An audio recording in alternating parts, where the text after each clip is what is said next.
दोस्तों अगर आप भी फ्लिपकार्ट से अपना ऑर्डर ट्रैक करना चाहते हैं तो सबसे पहले आपको फ्लिपकार्ट ऐप ओपन कर लेना है। ऐप ओपन करने के बाद सबसे नीचे आपको दिख रहा होगा अकाउंट में आपको क्लिक कर देना है। दोस्तों अकाउंट पर क्लिक करने के बाद यहाँ आपको दिख रहा होगा ऑर्डर्स पर आपको जाना है। ऑर्डर्स पर जाने के बाद आपको जो आपने लेटेस्ट ऑर्डर किया है सबसे ऊपर आपको दिख रहा होगा। जैसे मैंने एक कीपैड मोबाइल ऑर्डर किया है। दोस्तों जो भी आपका ऑर्डर हो आप उस पर क्लिक कर देना है। उस पर क्लिक करने के बाद आपको दिख रहा होगा मेरा ऑर्डर कन्फर्म हो चुका है, शिफ्ट हो चुका है और अब जल्दी डिलीवर होने में। तो आपको यहाँ पर अभी तक ऑर्डर कहाँ पहुँचा है वो आपको सी ऑल अपडेट पर दिखाई देगा। इस पर क्लिक करने के बाद आपको दिख रहा होगा यहाँ मेरा ऑर्डर पहुँच चुका है मेरे नियर बाई हब और बहुत जल्दी मुझे डिलीवर भी होने वाला है। दोस्तों अब यहाँ से मुझे हमें बैक आ जाना है। यहाँ पर अपने ऑर्डर का पूरा डिटेल आप देख सकते हैं। दोस्तों इसको स्क्रॉल डाउन करने के बाद आपको अपने ऑर्डर का पूरा डिटेल मिल जाएगा।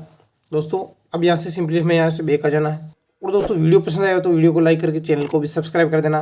फिर मिलते हैं ऐसी किसी नई जानकारी के साथ, तब तक के लिए bye bye and take care.